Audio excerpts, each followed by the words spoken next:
Amigos telespectadores da Rede Vida de Televisão e do programa Páginas Difíceis da Bíblia.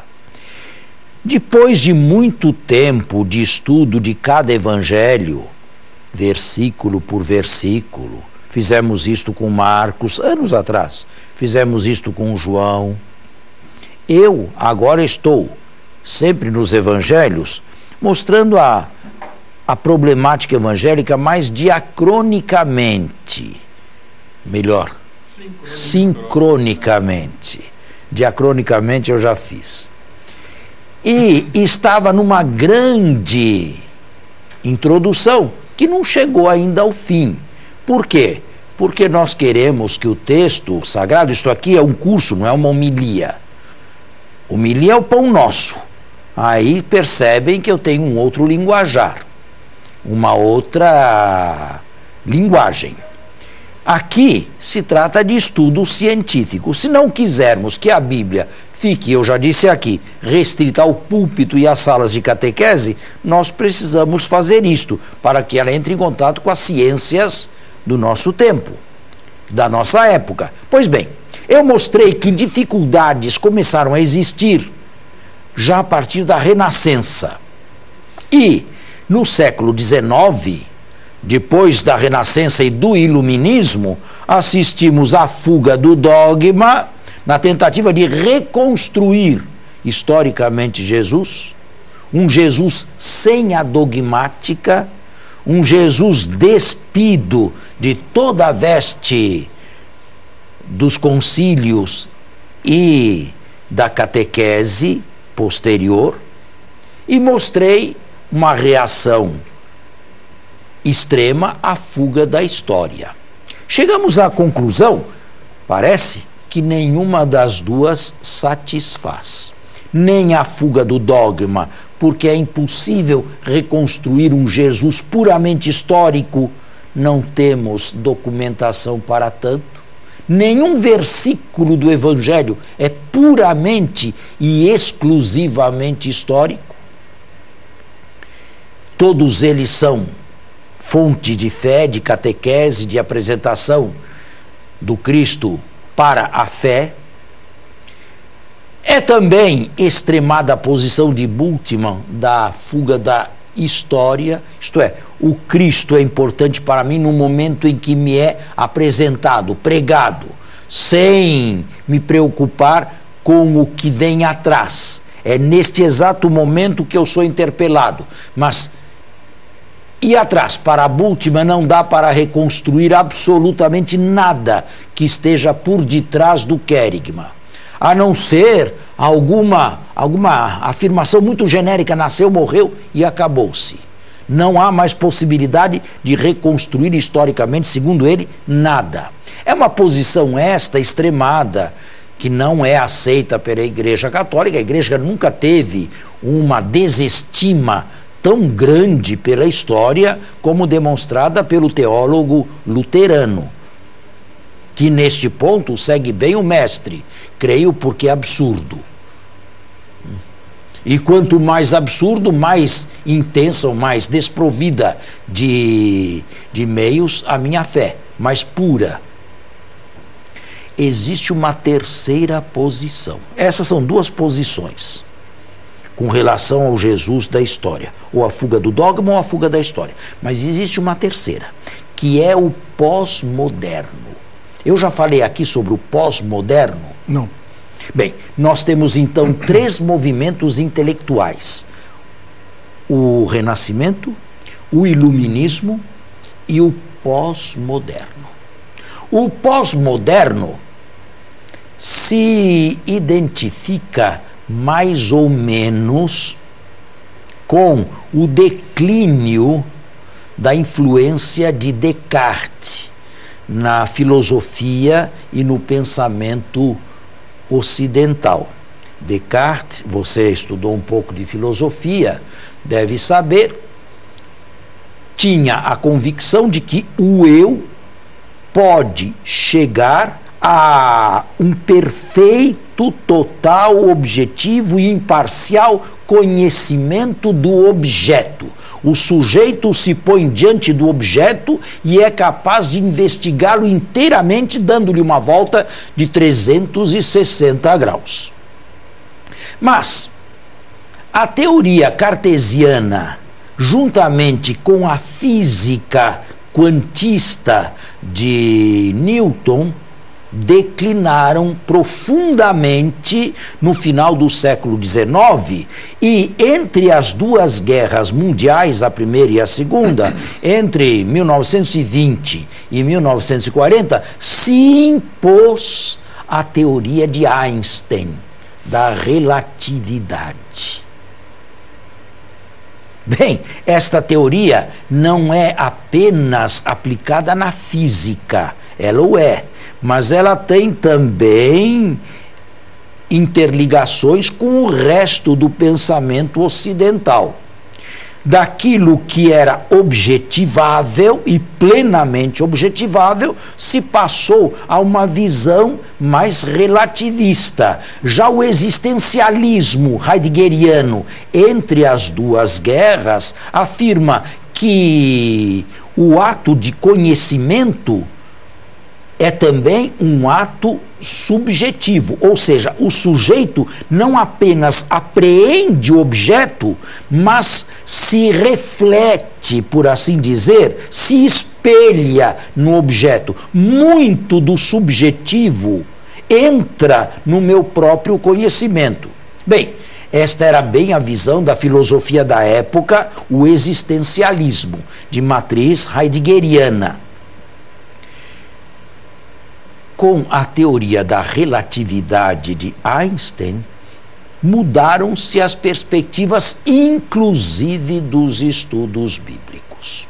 Então, tudo é relativo, inclusive o conhecimento humano é também ele relativo, e nós não podemos distinguir tão claramente o objeto do sujeito, o objetivo do subjetivo.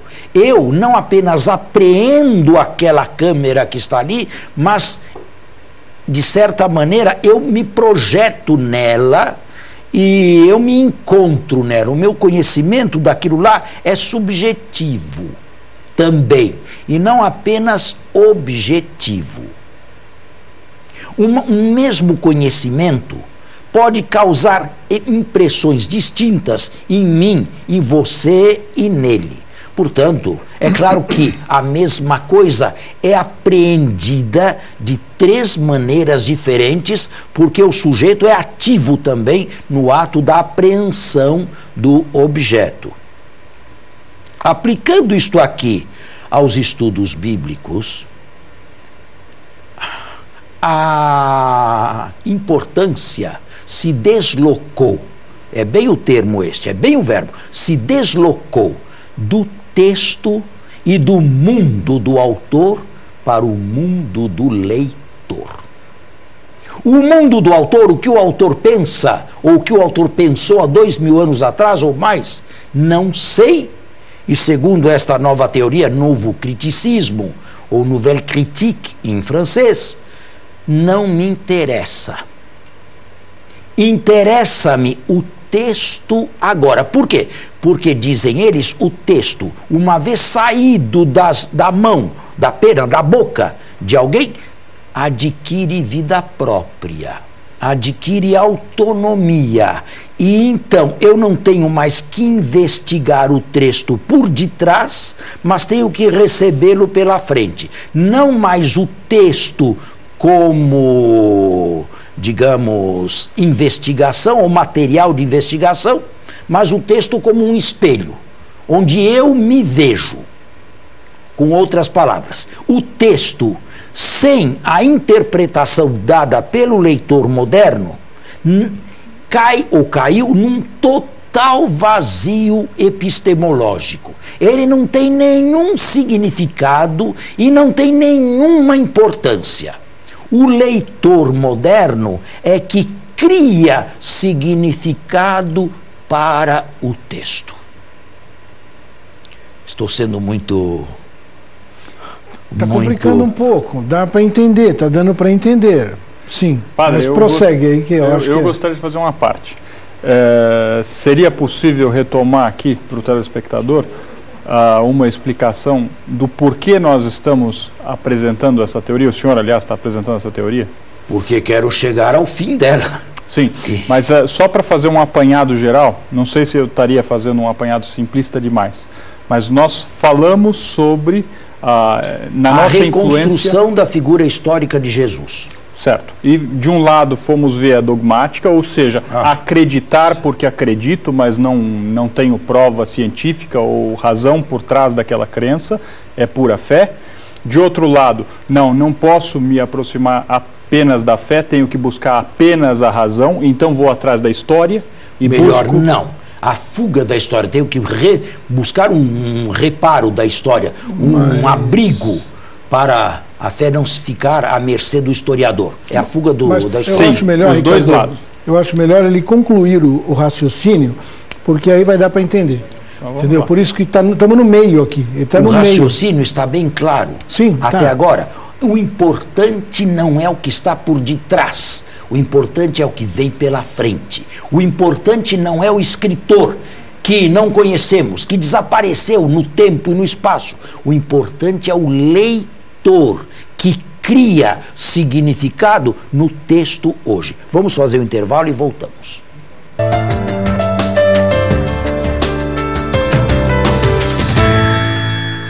Mais uma vez, de volta, de acordo com esta nova teoria do pós-moderno, a nova crítica, New Criticism em inglês, Nouvelle Critique em francês, o importante é o mundo não mais do autor, que ficou por detrás, mas o mundo do leitor.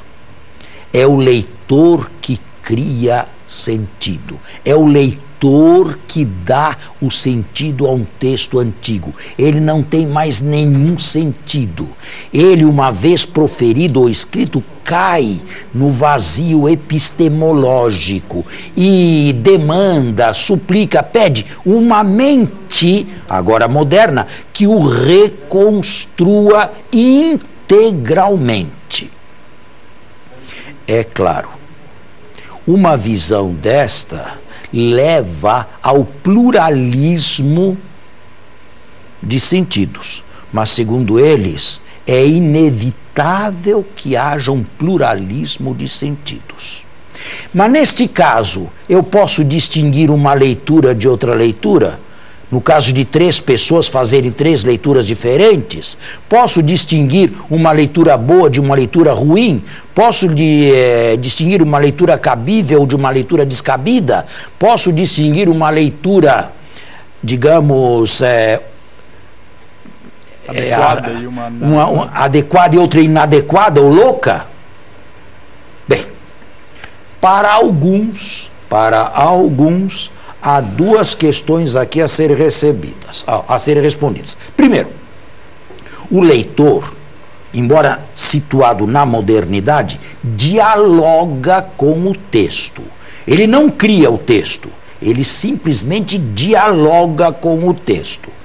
Segundo lugar, ele deve saber que aquele texto foi lido numa tradição.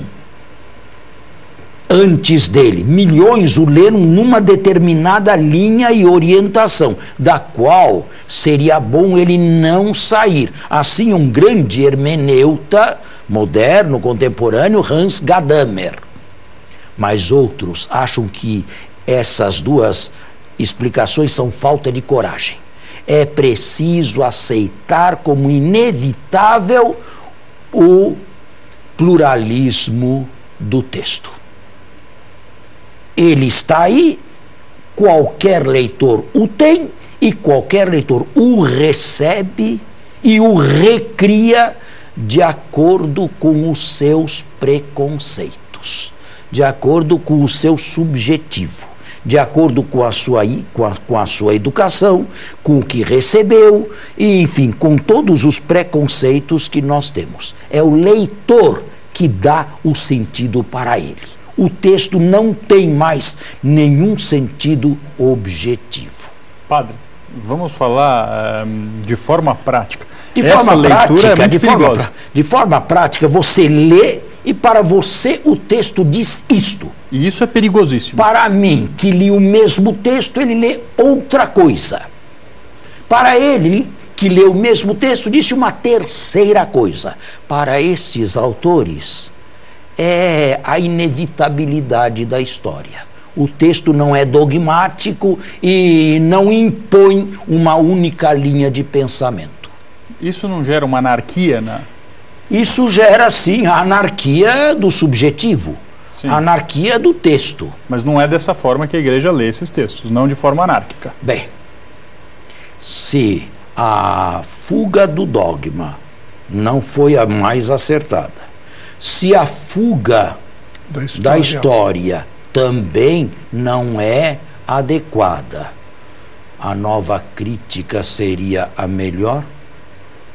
Temos ainda, neste emaranhado todo, alguma possibilidade de se chegar lá? A nova crítica quer ser uma resposta extrema à crítica das formas, ao método histórico crítico, à crítica da redação e à crítica narratológica. Mas conseguiu ou consegue fazer isto?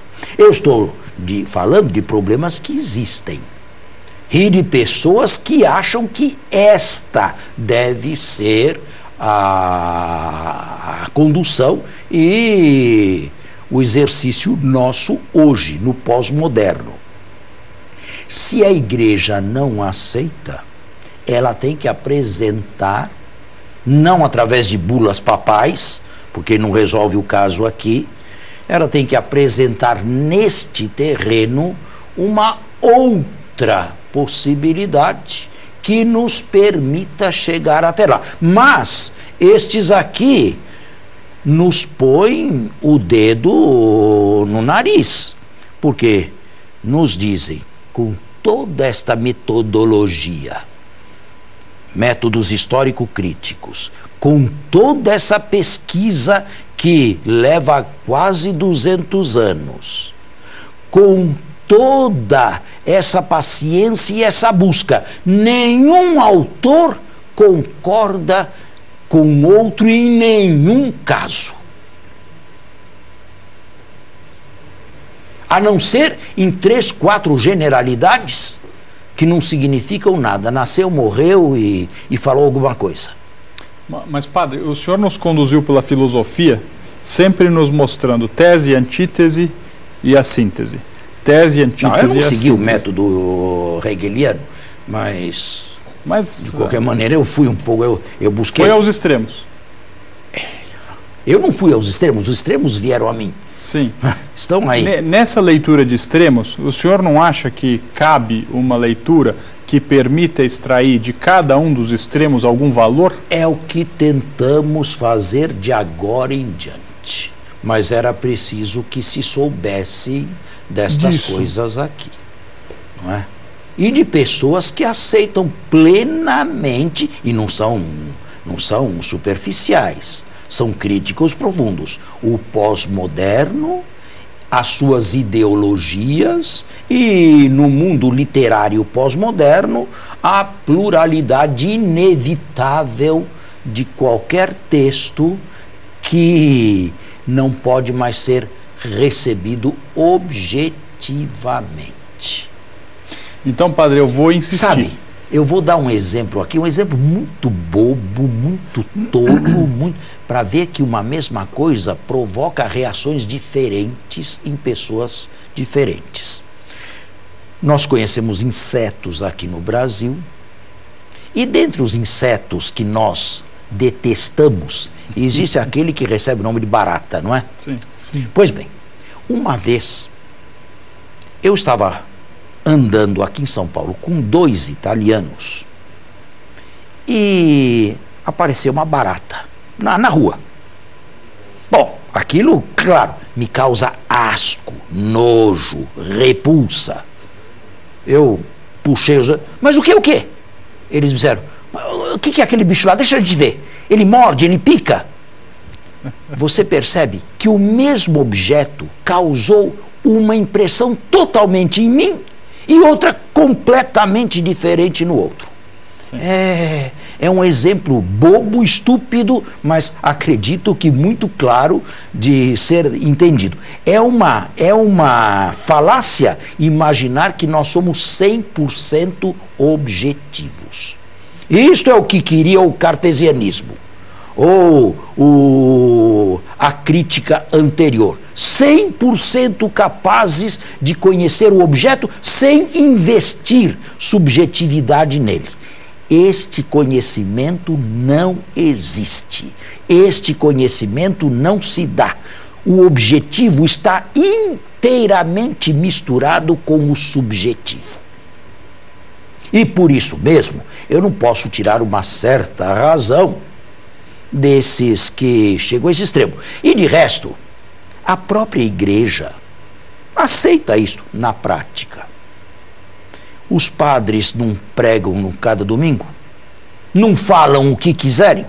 Uma pregação bate com outra? De jeito nenhum. O texto é o mesmo. E a leitura é o mesmo. O texto é o mesmo. Texto é o mesmo. Mas em Por linha... quê? Por que uma leitura não bate com outra leitura? Porque o sujeito que apreende aqui não é o mesmo sujeito que apreendeu lá. Claro, vai isto condicionado aos preconceitos. Claro. Que são os preconceitos? A doutrina da igreja. Que são os preconceitos? A minha educação familiar, os que formaram meu caráter, os que deram berço para mim, escolaridade, meus amigos, a primeira infância, a sua modo vida. Sua vida. Exatamente. Sua Mas vida. a minha vida que é única. Que é única. E que é irrepetível e que não é a vida dele. O meu mundo jamais será o mundo dele e o seu. Portanto, uma subjetividade nós temos que aceitar. Agora, o problema é saber até em que grau vai esta subjetividade. Até onde ela pode ser tolerada como inevitável. E como podemos fazer para, deixando esta maré toda de lado, agora tentar reconstruir com bases mais sólidas o que se pode falar da vida de Jesus. Mas isto tem que ser para o programa da semana que vem. Muito obrigado. Até o próximo domingo. Boa semana a todos. Um bom domingo a todos e até o nosso próximo programa.